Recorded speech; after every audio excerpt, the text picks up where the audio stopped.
Thanks for tuning into our podcast. We love having you here, and it's our mission to bring you all the latest and greatest tips, skills, and know-how to make you the best that you can be. We know that you have it in you, and we're going to show you how. Now, let's get started.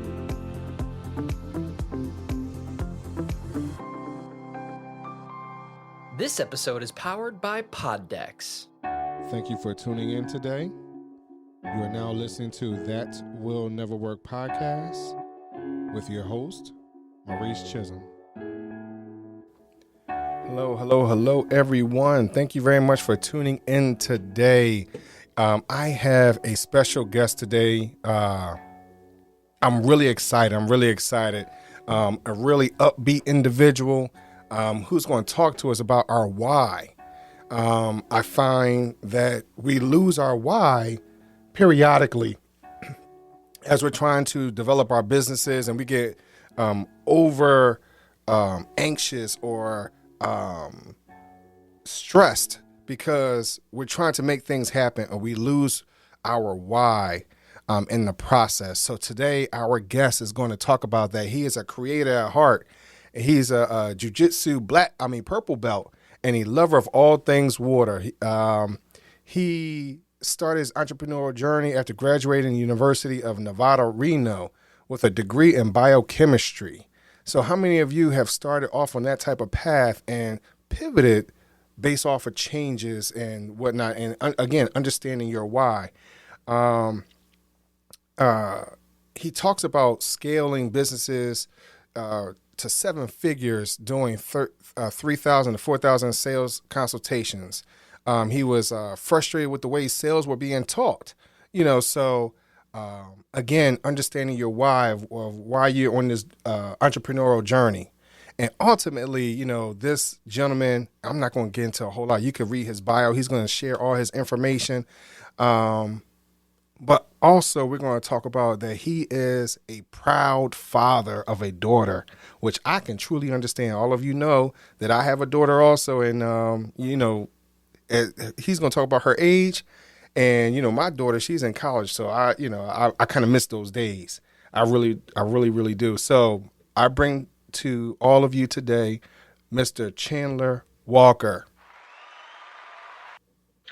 Yeah, so I'll take her. I taught her to snorkel when she was about 2 years old. Wow. So she can go out, and we go out in Hawaii quite a bit, and we'll get a boat, go out in the middle of the ocean, put a snorkel on her. She gets in the ocean. I mean, obviously swim right next to her. Right. But we both go out and snorkel, and she gets under, and sometimes the waves are pretty high, and she knows to keep the snorkel in her mouth. And nice. So the waves go over, but they don't go over the snorkel. So she snorkels with me. We go out and hit the surf. And so she sits on the front of the surfboard, and I'll go hit the waves and all that stuff. And we fall over, and I grab her and hold her up. But it's really neat to have taught this tiny little person all these water sports and all these water activities. And she's willing to actually go out there with me. And so it turns out to be this like little tiny best friend you never knew you needed. Right. This is awesome. Please never grow up. Right. So something that you had mentioned, talking about, being in the water and the waves and whatnot. So, how was someone that's going through business and going through those waves, if you will, just trying to learn how to adjust in business? What are some of the things or principles or pillars that you would like people to focus on as they're navigating through this entrepreneurial journey?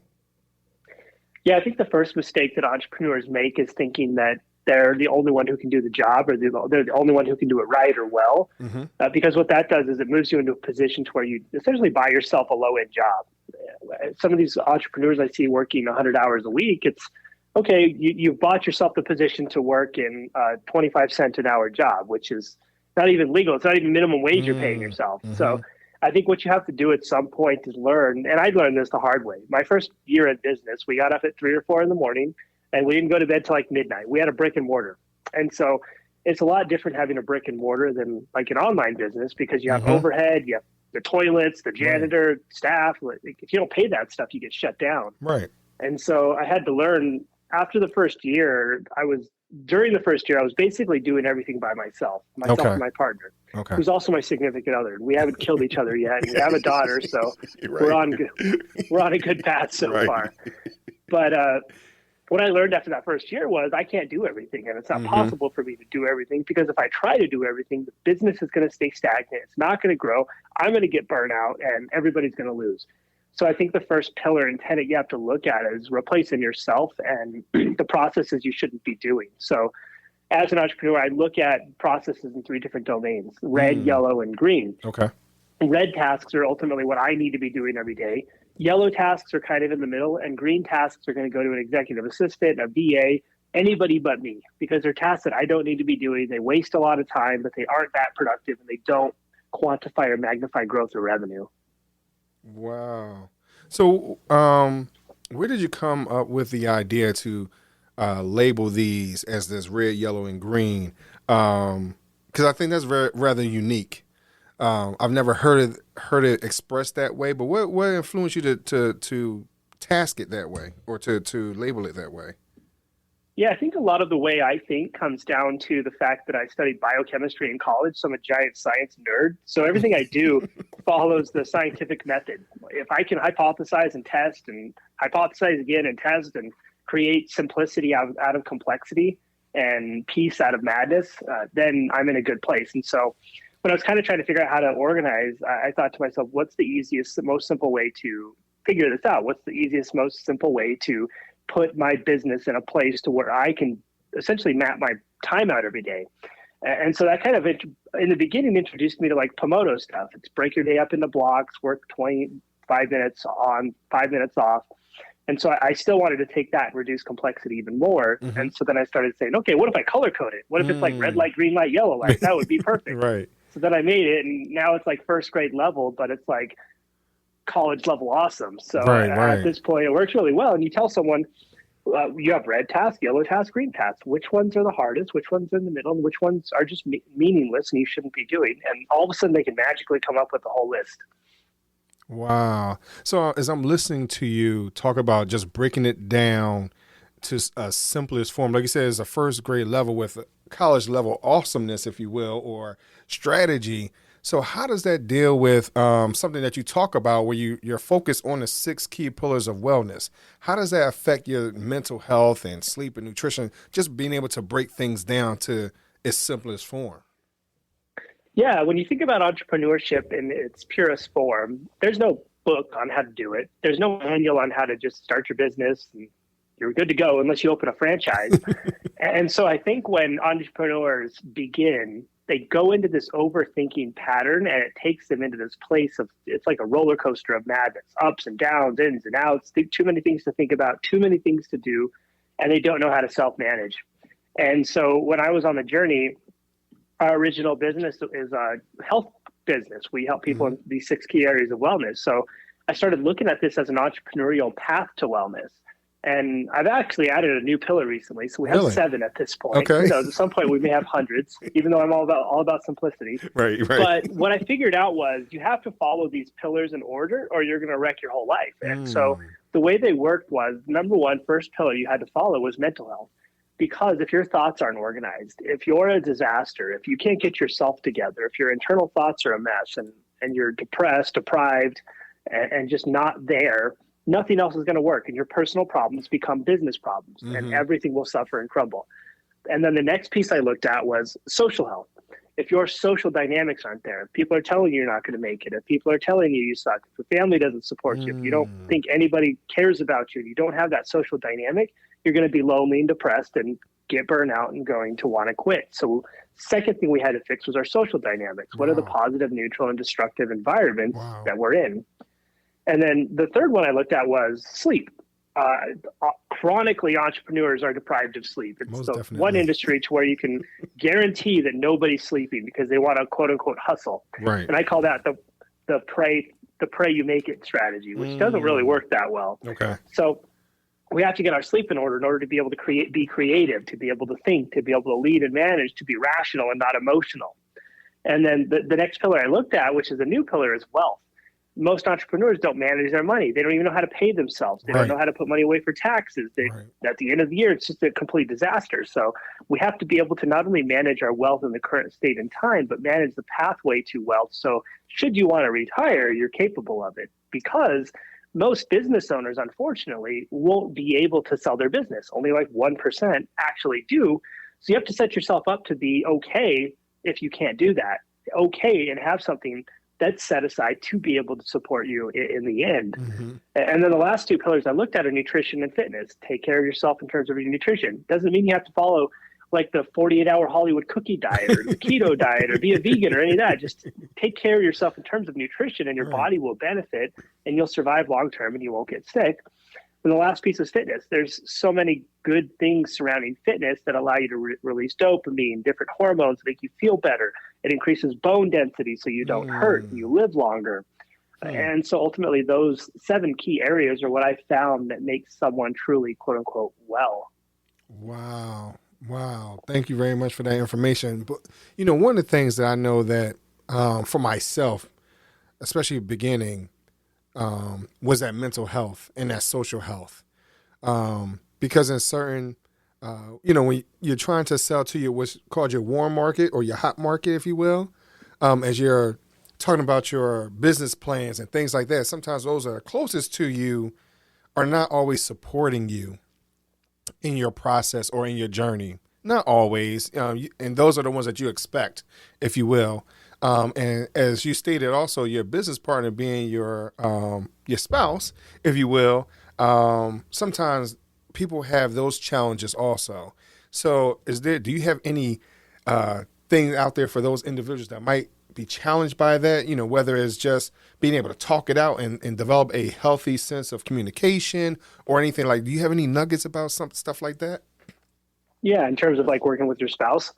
Yeah, or anyone that's close to you, or even just taking in the information that they're receiving from them, where someone's saying, no, you can't do that or whatever. You have any pointers of just how people can kind of maybe get over those humps? Yeah, that's a good question. And that comes down to communication. I think one of the things we fundamentally don't do well as human beings is communicate. We let our egos get in play. We start to believe whatever's said. But I think what we have to do is learn to question the words that come out of other people's mouths, because the whole idea of just ignore it doesn't work. Because if people keep saying it, you start to believe it. It's inception of the mind. So if someone says this is never going to work, you have to look at it and say, well, let's examine the evidence. And this is a technique I learned in cognitive behavior therapy when I was kind of building our mental health side of things. So you examine the evidence. Well, this person is saying it won't work. Where are they coming from? Do they have expertise? No. Okay, well, then how would they know it's not going to work? Right. Well, they don't. Okay, well, then why are they telling me it's not going to work? Well, they might be afraid. Okay, well, why are they afraid? Well, they're afraid either I'm going to fail and they're afraid for me, or they're afraid that I might succeed and they're going to be stuck where they're at and continue to be miserable or continue to be in this position. And so I think if we learn to question and analyze the words that come out of people's mouths and step into their own head and become what I call a level 5 listener, which is an empathetic listener, we can ultimately begin to understand why people say things. A lot of the times when people say things, it does come from a place of love, care, and concern. It just sometimes doesn't sound that way. Right. And so someone saying this will never work really means I'm afraid for you because if you fail, you're going to get hurt, or I'm afraid that you're going to succeed and I'm still going to be stuck here. Wow. So first I would like to say thank you for, giving the meaning to my podcast, That Will Never Work podcast, because a lot of times people are saying that to you. And I was told that a lot, which is why I call that phrase, I call this podcast that phrase, because I was determined to do something positive. Change the mindset, if you will. As we're talking about just that mental health, people can as they're talking, you hear what people have to say. Sometimes we can overanalyze, if you will, and read too deep into it because of our emotions and who that role that individual is talking to us. We put maybe too much emphasis on that particular role in that, that person's life in our lives. So I think sometimes those type of things influence how we're viewing and how we're listening, and then ultimately how it affects maybe how we're sleeping or eating because, we're under stress, things like that. So I think, some of these key pillars that you're putting out there, one fits the next into our entrepreneurial journey. Yeah, exactly. Each piece leads into the next piece, and it has a snowball impact to where you start to master and really understand one piece, and then you move to the next piece, and all of a sudden you have this big piece of pie you've created, this big snowball, for lack of a better term, that starts to build and starts to grow your life and starts to make things better. And then all of a sudden you're like, wow, I'm managing myself. I manage my life. Things feel good. The universe has got to explode at this point. Right. Yeah. So thank you very much for your tidbits today. Would you like to share with our, before we go, would you like to share with our listeners where they might be able to find you? Also, I want everyone to know to when you go to his information, there's a great download that I downloaded called 9 Steps to Compassion Conversations, but I'll let him talk to you. Mr. Walker, let us know where they can find you. Yeah, if you're interested in learning more about our 7 pillars of entrepreneurial wellness, just DM me on Instagram. My Instagram is instagram.com/Chandler_SAF. You can't miss me. It's me and my daughter with surfboards and stuff. And I have a man bun in the pictures. I look like a total Hawaiian guy. So you definitely can't miss me. My name is Chandler Walker on there. And then YouTube, if you want to watch my videos where I talk a lot about wealth strategies and wellness and business, just go to youtube.com/Chandler Walker SAF. Chandler, like from Friends, Walker, like the Texas Ranger, and then SAF is our business Stone Age Fuel. And then the last thing that you mentioned is our 9 steps to creating compassion conversations, our psychotherapeutic sales system, where we teach you how to sell without manipulation, aggressive tactics, or feeling salesy. Just go to 9step.cultureofcare.life. That's the number 9step.cultureofcare.life. Wow. Chandler, man, I really appreciate your knowledge and your information today, man. I really appreciate you. I appreciate how we've been able to talk about our children and understanding our why as we move forward through this entrepreneurial journey. Yeah, happy to be here. Happy to provide some value. Hopefully we gave some people some heartfelt moments and some ideas on how to propel their business, propel their lives, and take off on this rocket ship to the moon. Right. Thank you very much. Well, but before we go, as I ask every guest on our show, our would you rather question. So, would you rather pick 3 doors or face a fork in the road? Well, this comes back to me being a giant science nerd. So I would rather pick 3 doors because I would hypothesize which door is best. Then I would pick the first door. If that door didn't work, then I would hypothesize why, and I would adjust, and then I would figure out how to pick the next door. And so I would just whittle it down until I figure out the one that makes the most sense and the one that has the most probable opportunity for success. And there's the analytical side of me. Wow. Wow. Thank you very much. It's interesting. Everyone answers that question very differently. I bet. Yeah, fun question. They do. But Chandler, thank you very much for joining us today. And make sure everyone to follow him on his social media, go to his website, and I will talk to y'all a little later. Thank you.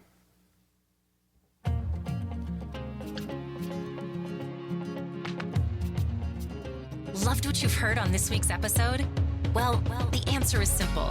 It would mean the world to us if you could head over to iTunes and leave us a 5-star review and feedback. Spreading the word really is the best way to grow our podcast and achieve even greater things. Thank you.